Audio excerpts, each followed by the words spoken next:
Welcome, sweet friends, to the channel Frugal Money Saver. My name is Emmy. My husband is Paul. We're so happy you have joined us today. Thank you. So many times people say to us, why don't you spend money? You're always talking about saving money, saving money. And yes, we do save money. That is a big priority in our lives. But guess what? We also spend money. And today we are going to share with you 20 things we refuse to give up and how we afford those 20 things that we refuse to give up. I'm going to preface this by saying it's really about priorities. When you see the 20 things on our list, you may be like, I would never spend money on that. And that is okay because every frugal journey is different. And we understand that and we respect that. But to us, they are important and they are part of our budget. And because we are frugal, we're going to show you exactly how we afford the 20 things on this list. Let's get right into it in no particular order. Because number one, we feed wildlife. We feed the birds. We feed butterflies. We feed the bees. Yes, we even sometimes will feed the squirrels if we have an extra piece of watermelon left. Keep a bird bath out all year long. It's heated in the winter, so they always have water to drink. We care for them. They bless us by being here. We cultivate nature around us, and it really brings us hours and hours of joy. How do we do it economically? We buy suet and bird seed in bulk when it's on sale.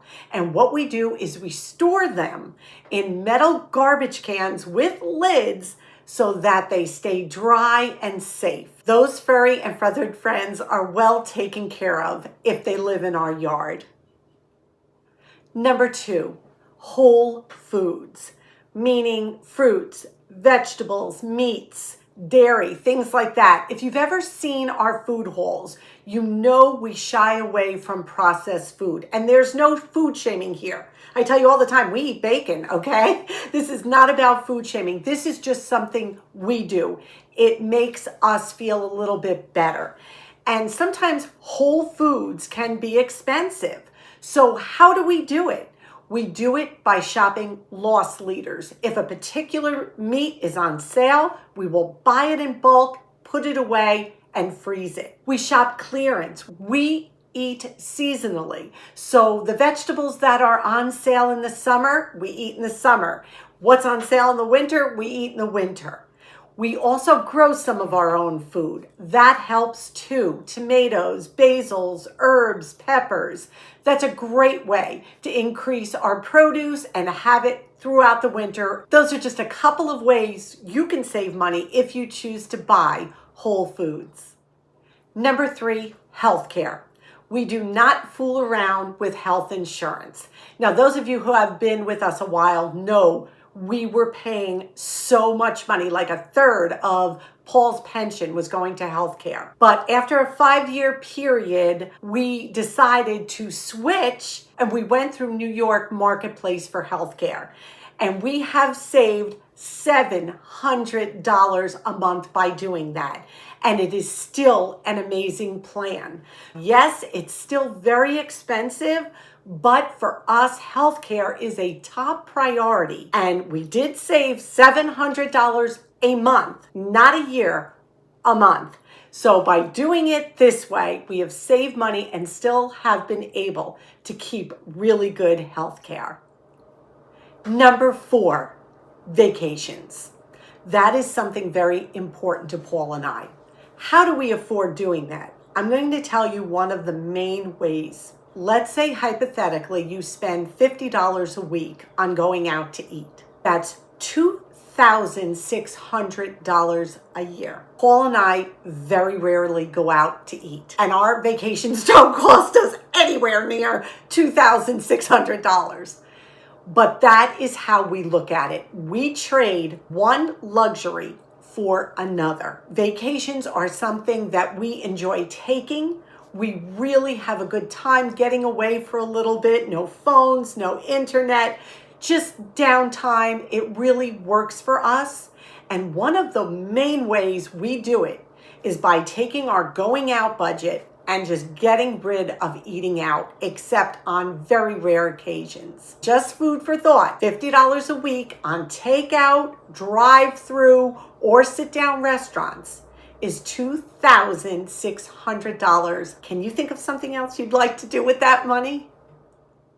Number 5, something else we refuse to give up is dressing appropriately when we leave the house. When we go to church or we go out food shopping or whatever it may be, date night, we like to put on a nice little outfit. How do we do that economically and thrifty? And I'll find outfits on Pinterest that I love. And then I'll keep that picture on my phone. And when we go thrifting or to tag sales, I look for those type of items. And then I can put my own outfit together at a fraction of the cost. I also think we are a reflection of each other. So if we're in church and I'm standing next to Paul and I am dressed appropriately and nicely, I feel like I'm blessing him by doing that, just by looking nice, and he does the same. For us, we can do it on the cheap, and it just makes us feel good to leave the house and be dressed nicely. Number 6, another thing that we spend money on is gifts for special occasions for people. Now, it does not have to be a lot, but it has to be appropriate for the occasion. I am not going to go to a wedding and put $10 in an envelope. That would not feel right to me. Now, somebody else, that's absolutely fine. Again, this is not a judgment call. This is just us sharing our journey. So what do we do? Well, I'll tell you, one way to really save money is by giving gift baskets, because a lot of really nice, inexpensive items arranged in a gift basket costs you a minimal amount of money, and you can really add so much flair to it with ribbons and bows, a small gift card. You can really make a beautiful theme basket for a minimal amount of money. So be creative, think outside the box when it comes to gift giving. Number 7 is to make sure we always have enough food when people visit our home. We are not ones to say, hey, can you bring this? Or hey, can you bring that? If people offer, which I always tell you to do, don't ever go to someone's house empty-handed. I just think that's good manners, even if it's a little something, a little tiny tea towel even, to say thank you for having us. But we always make sure that we have more than enough food so that people will never leave our home hungry. It doesn't have to be expensive food, but we always make sure there is plenty of it. It's delicious. How do we do that? We stock up when items are on sale. We do themed dinners, like let's say taco night, which you can really do inexpensively and so yummy. We know we're having a gathering. We'll shop several weeks before for non-perishable items that are on sale. And this way, people come. If they bring something great, if they don't, you are set and you have more than enough food to share. Number 8, our little dog, Dixie Belle, getting the absolute best care she can. She is a priority in our life. She is a part of the family. How do we do it economically? We give her really good food. It is expensive, but we save money. We buy it when it is on sale, and we buy the largest bag we can. We buy our dog food in 50-pound bags, and we store it in glass containers. She gets regular physicals every year just to make sure she is doing well. So a lot of preventive care, because then you don't have any vet bills and you have a happy and healthy pet. Number 9. You know I have to add this. My Happy Planner supplies. We work from home. We are busy. We volunteer. We food shop. Our lives are busy. And this Happy Planner keeps me on track, and it keeps me organized, and that in turn saves us money. Our meal plans go in there. Our appointments go in there. Our video ideas go in there. Everything. So to us, it is totally worth it. And no, this is not a sponsored video. Let me show you how I afford the Happy Planner. It doesn't cost much at all. You all ask me about how I find my Happy Planners. Now this one I got a while ago and I just put it away. It was $2.99 at Goodwill. And this is the large size Happy Planner. So I just bought it and put it away. This one was $29.99. I got it on clearance for $7.49. You can find them marked down at Michael's, Joann Fabrics, Hobby Lobby. So this is how I afford them.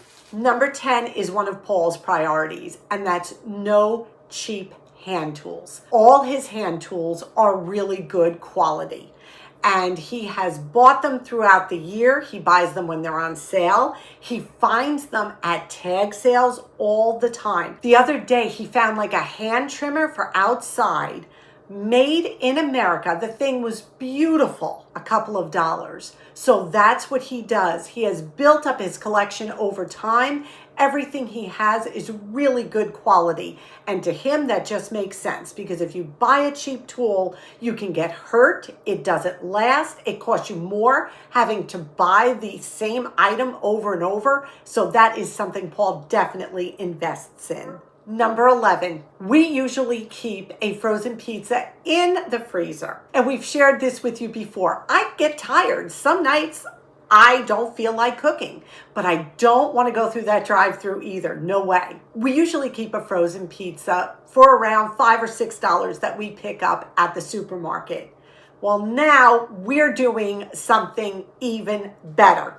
I'm going to turn the camera around and show you what we've been doing. So here's what we do. We buy pizza from the Too Good To Go app. No, this is not a sponsored video. The Too Good To Go app is an app that allows you to purchase food that would otherwise be thrown out at the end of the day.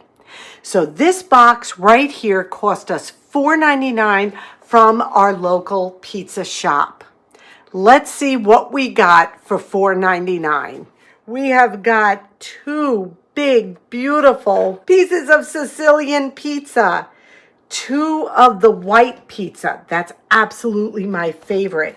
This looks like a buffalo ranch with bacon, it looks like. Chicken bacon ranch. Oh, chicken bacon ranch. Okay. Yeah, this does look like a buffalo chicken.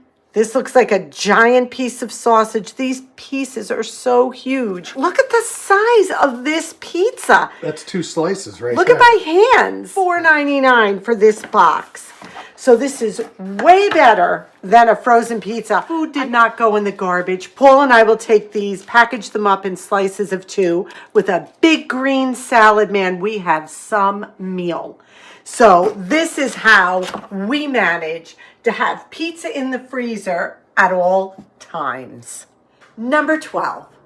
Something else that is very important to us is having our home have yard appeal. What I mean by that is if somebody is to walk up our walk and look up at our home, we want it to look presentable and we want it to look nice. The way we do that is by planting perennials. We plant rows of Sharons that are beautiful, vibrant bushes that come up year after year. The occasional sunflower will pop up out of nowhere. Bee balm is another perennial, so beautiful. We have butterfly bushes. We have the snowball bush. A lot of plants that come up year after year, so they don't cost anything.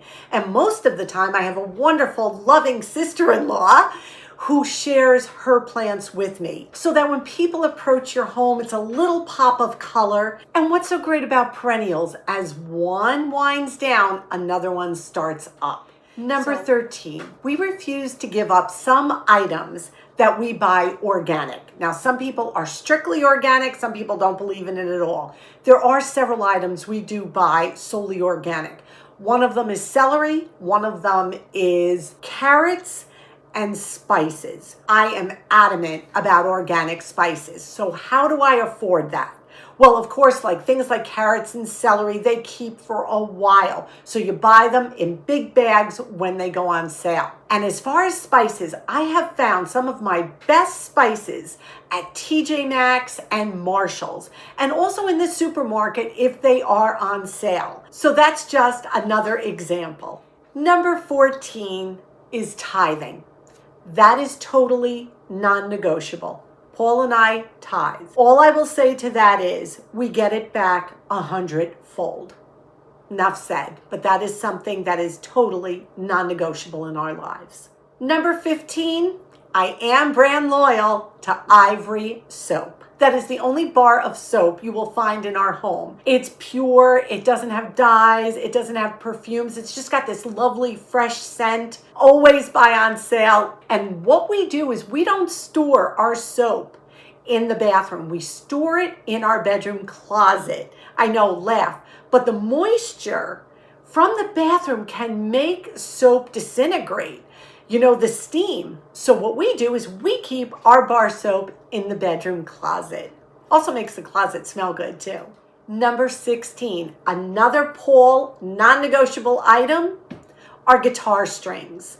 As some people buy yarn, or some people buy craft materials, or some people buy happy planners, Paul needs guitar strings. That is his hobby. That is something that's very important to him. So how does he afford them? He buys them in bulk. One package of strings may cost $15. If he buys 4 packs of strings, they'll cost $30. So that is the way that he manages to keep his hobby and still be frugal. 17, concerts. You know us, we are music driven. Just this past Sunday, if you follow us on Instagram, we showed you that we were at a free concert several towns over. We saw a great band. They were called Bon Jovi, and it was a Bon Jovi tribute band. Amazing. And also, we volunteer at a local theater and we get to see concerts for free now. That has worked out so well. We have met wonderful people. We get out of the house. It's just incredible. We refuse to give up live music, and we have found ways that it costs us absolutely nothing to attend those shows. Number 18. Now, I know we're going to get feedback on this one, but we do have 2 cars. And let me explain. We live on the side of a mountain in the Hudson Valley area of New York. We have inclement weather from probably beginning of December to the beginning of April. At any point, it could snow, it could ice, whatever. We have a 4-wheel drive SUV. It's like a crossover. And it's a 2011. And then we have a 2018 sedan, which is much better on gasoline. So the only time we take the SUV out is in the wintertime or when needed, or if we have to pick up something that needs a big trunk. How do we do it economically? We bundle our home and our auto insurance together. We also have the AARP discount. We also take the safe driving courses, and we also have a higher deductible on our insurance. These are all ways that bring our insurance costs down. Now, these cars are fully paid for. And maintenance, well, we don't go very far, so that helps a lot. For right now, 2 cars are something we are not willing to give up, and we're still able to keep them and afford them, so it works. Number 19 goes hand in hand with that. Good tires for our cars. We don't fool around with the tires we put on our cars. We buy them new, we make sure they're balanced, that they're good for all types of weather. Because like I said, here in New York, you never know what you're going to get weather-wise. How do we do that inexpensively? We wait for sales. A lot of times, if you buy 3, you get 1 for free. There's also tons of mail-in rebates with tires. We look around, we price them, and then we always have good, solid tires on our car. Just is a really good safety feature. Number 20, and this is another one that people may think, really? We don't eat or buy expired food. I know, we will buy something if it's going to expire in a day or 2 and freeze it, things like that. We are not people who buy dented cans. We don't buy past due food. That's just who we are. Now, I know a lot of people do, but to us, we'd rather shop clearance racks. We'd rather shop sales and loss leaders and get food that is within date. Just errs on the side of safety. And honestly, those clearance rack and loss leader sales have just as good prices on canned items a lot of times, and they're within date and they're in good shape. We hope this video was encouraging. What it shows you, it's all about priorities. It's not about a frugal life of deprivation, not at all. It's trading one thing for another. It's looking at something and saying, how can I still do this, but do it the cheapest and most inexpensive way possible? And that has worked for us. And again, this list would probably not be anywhere near your list, but that's okay because all frugal journeys are different, they're unique, and each one is 100% correct. And I cannot stress that enough. What works for you is what you need to do. And we say that all the time. Please remember it. These are not laws. These are just things we do that help us live a full frugal life and still save a ton of money. Question of the day, you know what it's going to be. What is something you refuse to give up, and how do you afford that item? What do you do instead? How do you make that item inexpensive, or how do you do it frugally? Please share that with us down below. I think these comments are going to be awesome because we learn so much from you all. And I know our viewers learn so much from each other. And we thank you for that and we appreciate that. We ask you to be safe. We ask you to be well. And above all, we wish you blessings. Until our next video, may God greatly bless you.